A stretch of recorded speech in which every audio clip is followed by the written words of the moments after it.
From secondary to higher studies, a large number of students are excluded. As they say, there is a lot of waste. Du secondaire au supérieur. Un.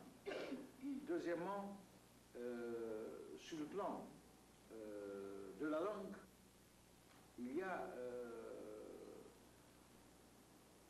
une inadéquation parce que Second, the question of language is not dealt with properly because the students learn some subjects in Arabic and others in French. There has not been a clear policy that has benefited from the test of time. We think, I think, and I've acted accordingly, that our language is Arabic, and that French should be taught as a second language, as a language of enrichment, and English as well. I think Tunisians should not leave school without having mastered their own language, and two others, French and English, for example. It is a fact that not all but some students don't speak Arabic, and don't speak French. They speak a sort of Franco-Arabic that disperses logical thinking and hampers concentration. There is an imbalance, a lack of correspondence between training and the needs of the economy. Thus, among the unemployed I mentioned, there are thousands and thousands of graduates, even university graduates, who can't find jobs. et les besoins de l'économie. Ce qui fait qu'aujourd'hui, dans le nombre de chômeurs que je vous ai cités, il y a des milliers et des milliers de diplômés, même universitaires, qui ne trouvent pas de travail. Generally speaking, the Tunisian economy suffers from an irrational development policy. Few investments go to the areas richest in natural resources and to the most disadvantaged. Investment is directed toward the most uncertain and least profitable sectors in the short and long term, such as tourism and the service sector. The balance of payments registers a heavy, continuous deficit. L'un des rêves précieux aujourd'hui de la jeunesse tunisienne est de sortir vers cette... One of the Tunisian young people's cherished dreams is to go to a Europe that offers, through advertising and what one sees on television, a sought-after paradise.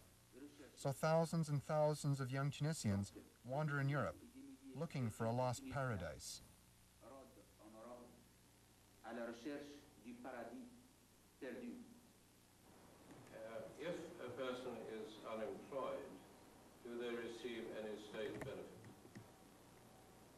Actuellement, non. Not at present, no. In July '86, there were approximately 150,000 unemployed. At present, according to official Tunisian government newspapers, there are 650,000 unemployed, of whom 325,000 are under the age of 25. Des milliers et des milliers d'exilés économiques en Europe qui subissent, d'un autre côté, le racisme qui subissent. Thousands and thousands of economic exiles in Europe who experience racism, who experience unemployment and dispossession. Part of this generation of Tunisians, as is the case in other Arab countries, has chosen to return to its roots, to return to the mosques, to find a certain equilibrium vis-à-vis the daily aggression, the daily cultural aggression. This return, then, and the existence of an Islamic trend in Tunisia and in other Arab countries is a necessity. Ce retour, donc, et l'existence d'un courant islamiste aujourd'hui en Tunisie, comme dans d'autres pays arabes, est une nécessité. What I believe is the case is that when the economy, when you have young people who are out of jobs, these people are a good prey for people giving them an ideal that will solve all their problems.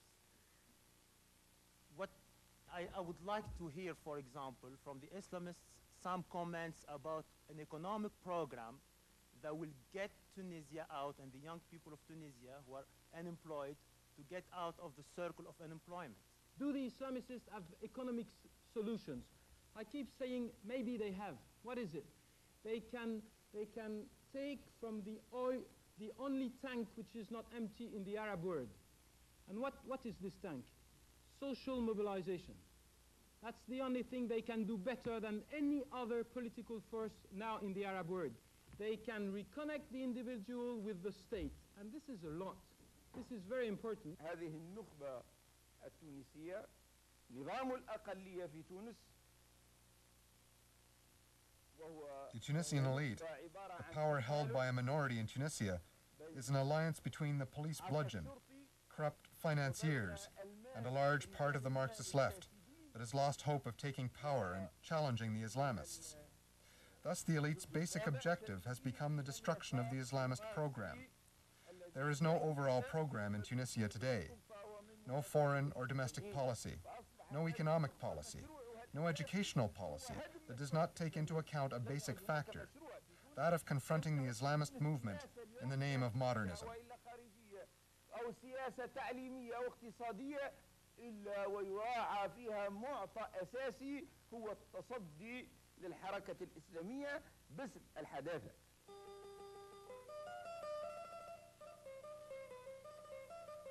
The president's family and entourage are corrupt. The Figaro reported that an international arrest warrant was issued for the president's brother, Habib Ben Ali, wanted on drug trafficking charges. The country's major business is controlled by his entourage, for example, the Beltaïef family. Even the Tunisian Human Rights Defense League does not escape manipulation from above. Its first two chairpersons were appointed Minister of Health and of Higher Education, respectively, yet its current chair, Moncef Barbouch, denounces torture practices. In the 70s, it was the left. Then came the trade unionists. And since the 80s, I would say that the main group at risk is the Islamists. Do you have proof of cases of torture in Tunisia? We have strong reason to believe that this practice has existed and continues to exist, which is why we have mobilized to stop this scourge, which we consider to be the worst humiliation of all.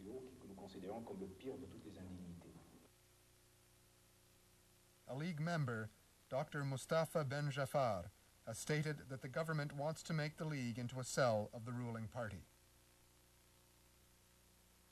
Le Parlement tunisien vient d'adopter une nouvelle loi sur la vie associative qui vise ni plus ni moins à The Tunisian Parliament has just passed a new law on association, which is aimed in the long term at dismantling or at least at infiltrating the THRDL, the Tunisian Human Rights Defense League. What is your reaction to this, especially if the THRDL is regarded as the lifesaver, the last lifesaver of the Tunisian people? Although Amnesty does not usually emit opinions on legislation regarding freedom of the press, freedom of information, in this case it has to realize that there is an attempt to repress the freedom of conscience, of opinion. What we see is that this is part of the overall situation of eroding people's rights and freedoms in Tunisia, and as such we deplore it. D'érosion des droits et libertés de la personne en Tunisie. Donc on ne peut que déplorer cette situation. الحداثة في منطق هذه النخبة ليس هو الحداثة التي ظهرت في الغرب منذ قرنين ونصف أو 3 قرون. In the elite's reasoning, modernism is not the kind that appeared in the West 2.5 or 3 centuries ago. Whereas modernism in the West was one that confronted everything that chained the spirit and peoples, confronted the alliance between theocratic monarchies and the church, whereas modernism and secularism in the West freed the spirit and peoples and made civil society, industrial society, democracy and human rights possible. وأنجزت المجتمع المدني وأنجزت المجتمع الصناعي، أنجزت الديمقراطية وحقوق الإنسان. فالحداثة في منطق النخبة العلمانية المتطرفة في بلادنا حداثة أخرى. To the mind of the extremist, secular elite in our country, modernism is something else. Modernism means stripping the people of their historical identity and dimensions, and cutting their ties with their Arab and Islamic environment, and fostering others abroad. يعني لازم تلبس مثلهم وتتكلم مثلهم لغتهم طبعا تتكلم لغة عربية هذا معقول. And so you must dress like them, talk like them, speak their language, of course, not Arabic. That's not done. It's a backward language. And if they had no shame at all, they would ask you to go to church on Sundays like they do. That's the westernized type. And when they find, in Tunisia, for example, I'm referring to Tunisia specifically, a Tunisian like them, who drinks wine, eats pork, and does other things, they say that, unfortunately for him, the color of his skin is not very similar to that of Europeans. That he is lacking.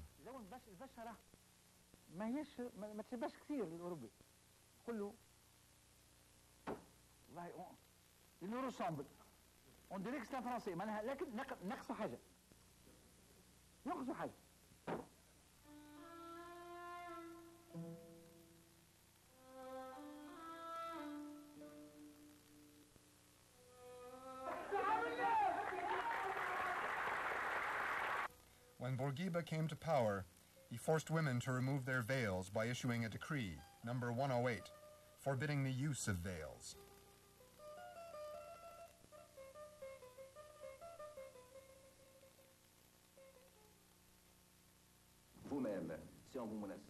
If you are forced to wear a veil to go out, if you are forced to authorize your husband to take a second, third, or fourth wife into your house, you would rebel. So you can understand why Tunisians rebel against this kind of threat.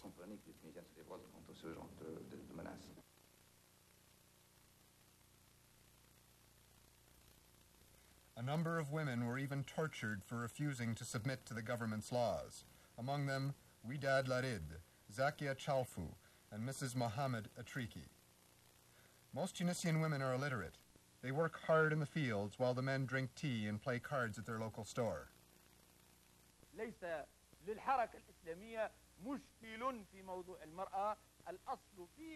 The issue of women does not pose a problem for the Islamist movement. At the root of our understanding of Islam, women are regarded on the basis of the principle of equality with men, and that is what Islam's view of this sector is modeled on. Therefore, women are not disallowed. Rather, it is their duty to learn about and participate in their country's social, political, and economic concerns. Islam does not translate this into rights, but into duties, through which women come closer to God. لا يحوله الإسلام إلى حقوق وإنما يحوله إلى واجبات تتقرب بها المرأة إلى الله سبحانه وتعالى. I have a good comrade in Islamic movement was Ali Al-Arif. He was arrested in there was a battue, very violent research within the city to find him in a search. A search. Yes, the search, but very violent, you know, by car and attacking some families because accused to it. It was terrible.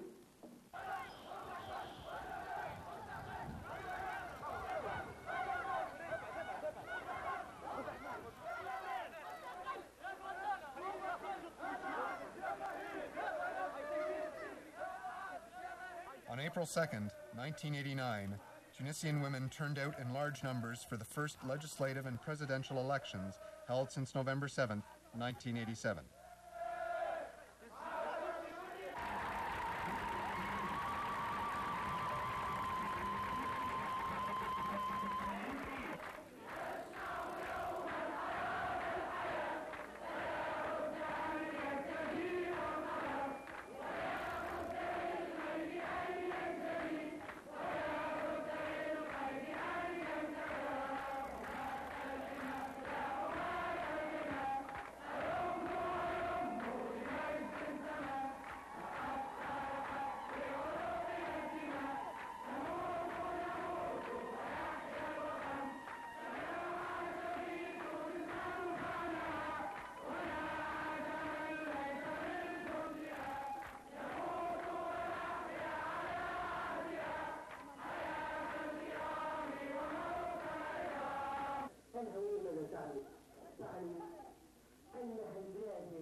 What I mean to say is, what is identity?